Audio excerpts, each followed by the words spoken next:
Hello friends, welcome to our YouTube channel study अपने लिए। आज हम लोग पढ़ेंगे इलेक्ट्रिकल एस्टिमेशन एंड कॉस्टिंग का सेकेंड चैप्टर का कुछ न्यूमेरिकल। सेकेंड चैप्टर का हमारा नाम था सर्विस कनेक्शन। उस पर कुछ न्यूमेरिकल करेंगे जो प्रीवियस ईयर में आया हुआ है। ठीक है, तो आइए देखते हैं और इसे समझने की कोशिश करते हैं। पहला न्यूमेरिकल SBT 2014 में पूछा हुआ है, तो क्या क्वेश्चन कहता है देखते हैं। A three-phase four-wire 50 Hz 415 volt underground service connection is to be given to a two-store building having load 10 kV from a service pole 10 meter away from the building. Draw the sketch of the layout of connection and make an estimate of the material required for the service connection. Assume necessary parameters and clearly mentioned। ठीक है, तो इसमें इस type का question में हमें पहले क्या सोचना है, क्या करना है, उसको उस पर ध्यान देंगे। हमसे पूछा है कि 3 फेज 4 वायर सिस्टम है, ठीक है, 50 हर्ट्ज का है, 415 वोल्ट का एक अंडरग्राउंड कनेक्शन देना है 2 स्टोर बिल्डिंग में। ठीक है, जिसमें लोड होगा 10 किलोवाट का। फ्रॉम सर्विस पोल से जो बिल्डिंग का दूरी है वो 10 मीटर है।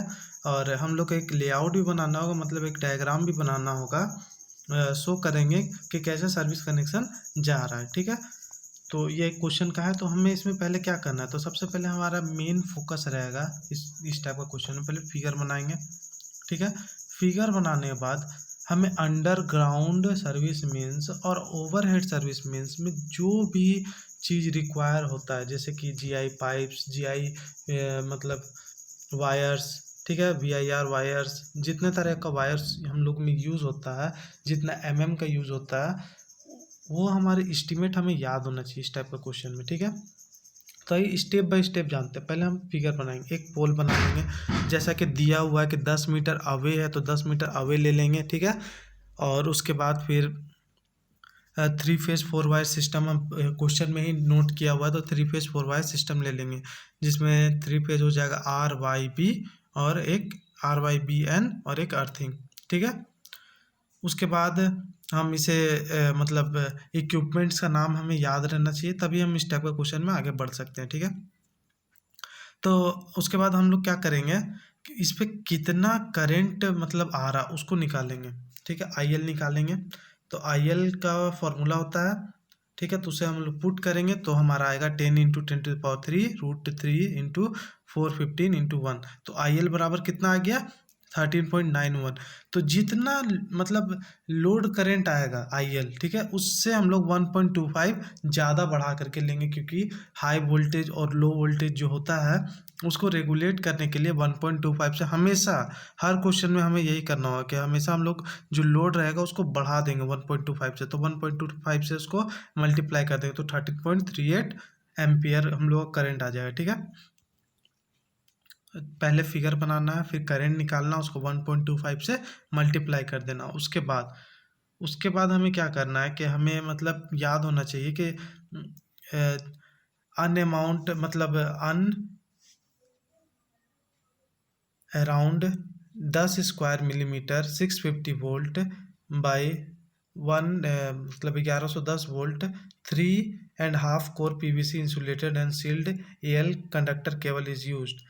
तो ये सब जो है, ये सब हमें एस्टीमेट का जो मतलब टेबल होता है उससे हम लोग को याद कर लेना है, और मतलब इसको अपने लैंग्वेज में भी लिख देना। इसमें जो लैंग्वेज लिखा हुआ है ये मतलब आपका प्रीवियस ईयर जो क्वेश्चन का सॉल्यूशन रहता है उस लैंग्वेज में लिखा हुआ है, लेकिन आप लोग को क्या करना है कि आप लोग को अपने लैंग्वेज में इसमें लिखना है। आपको जैसे कि सारा इक्विपमेंट्स याद होना चाहिए, उसके बाद उसको आप अपना लैंग्वेज दे सकते हैं। इतना आपको याद करने का ज़रूरत नहीं है। इस टाइप का क्वेश्चन इसी तरह बनता है। हम एक आपको टेबल दिखाते हैं, ये मटेरियल कैलकुलेशन का इतना जो ज़रूरत है ये नहीं है। ठीक है, तो ये है वो टेबल जिसको आपको हमेशा याद होना चाहिए। ठीक है, जिसमें डिस्क्रिप्शन ऑफ मटेरियल लिखेंगे, स्पेसिफिकेशन लिखेंगे, क्वांटिटी लिखेंगे। क्वांटिटी में देखिए, क्वांटिटी आप ज़्यादा भी लिख दें कम भी लिख दें तो उससे कोई फ़र्क नहीं पड़ता। ठीक है, उसका स्पेसिफिकेशन में भी आप ज़्यादा कम हो जाएगा तो उससे भी कोई दिक्कत नहीं, लेकिन क्वांटिटी का जो नाम है वो आपको एकदम परफेक्ट याद होना चाहिए। ठीक है, क्वांटिटी में ज़्यादा कम भी, मतलब उतना भी ज़्यादा कम नहीं होना चाहिए, जैसे कि 4-5 अप्रॉक्स में यूज़ होता है, तो आप 400-500 तो नहीं लिख सकते हैं, तो इतना तो मतलब खुद का नॉलेज भी होना चाहिए कि किस टाइप से लिखा जाता है। तो कुछ कुछ क्वेश्चन करने से आपको उसका भी नॉलेज हो जाएगा, जैसे कि अंडरग्राउंड सर्विस मीन्स में क्या क्या मटेरियल यूज़ होता है, एक बार हम आपको ओवरव्यू दे देते हैं, ठीक है। GI pipes, GI cap band, ठीक है, GI collar, GI lock nut, earthing और stay clamp, stay book, GI brand, GI timber, grey और स्ट्रे इंसुलेटर, अनएम्ब्रॉड PVC insulated and sealed AL cord cable, standard GI wires, D iron clamps, Checkle insulator, Stackle insulator, straps, MS box, MS conduit, inspection band, inspection elbow, bar saddle, wood screw,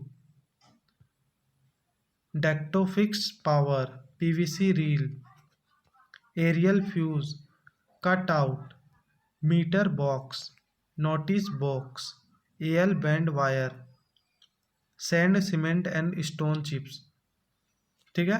तो इतना material का नाम आपको याद होना चाहिए। उसके बाद इसे आप अपने लैंग्वेज में लिख सकते हैं कि हम पीवीसी वायर्स का यूज़ कर रहे हैं इसमें, ताकि हम सर्विस पोल से तो बेसिकली जीआई वायर से आता है, तो उसको हम लोग लेके आते हैं जीआई वायर से, मतलब जैसे कि 10 मीटर पोल से दिया हुआ, तो हम लोग जीआई वायर से कितना रिक्वायरमेंट होगा, तो 10 मीटर का ही रिक्वायरमेंट होगा, तो वो आप अपने लैंग्वेज में लिख सकते हैं। तो ये जितना इक्विपमेंट्स है ये आपको याद होना चाहिए इस टाइप का क्वेश्चन के लिए। तो ये तो हो गया आपका अंडरग्राउंड सर्विसमेंस के लिए।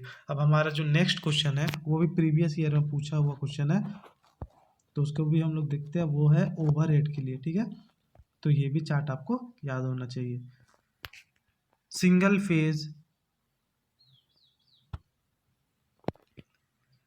catenary service is to be given to a single store building having a load of 3 kilowatt. The nearest service pole is 9 meter away.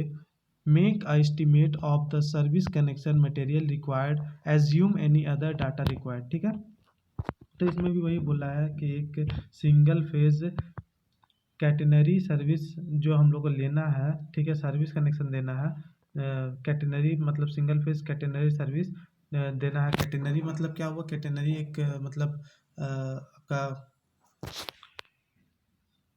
तो उसमें हम लोग को सिंगल फेज देना है, ठीक है। तो उसमें लोड कितना होना चाहिए, 3 किलोवाट, और नियरेस्ट पोल मतलब जो सबसे करीबी पोल है वो 9 मीटर अवे है, ठीक है। और उसमें हम लोग को एस्टिमेट बनाना है। तो देखिए इसमें क्या होगा, इसमें भी हम लोग को वही है कि हम लोग को टोटल मटेरियल का नेम याद होना चाहिए, तभी हम इस क्वेश्चन में आगे बढ़ सकते हैं।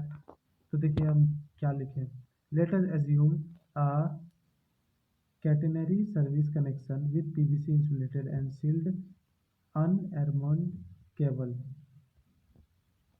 ठीक है।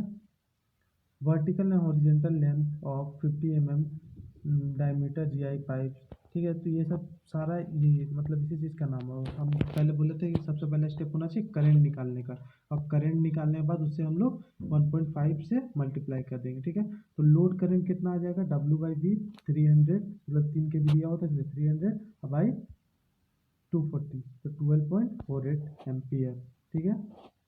जैसे हम लोग का साइज ऑफ कटआउट, ये मतलब ये सब लिखने की ज़रूरत नहीं है, आपको सिर्फ ये याद होना चाहिए जितना भी मटेरियल यूज होता है, जैसे GI pipes, GI cap band, GI band, GI collar, GI lock nut, earth and stay clamp, stay hook, GI thimble, stay insulator, D iron clamp, shackle insulator, MS box, MS conduit pipe, MS conduit band, bar saddle, cycle insulator strapped and with nuts, wood screw, Ditofix, PVC insulator and shielded unarmored AL conductor, GI wires, ठीक है, stay clamp, stay wire, AL banding wire, PVC reel insulator. ठीक है, तो ये जो basic आपका मतलब equipments का नाम है जो हमारा आपका ओवरहेड में या फिर आपका इसमें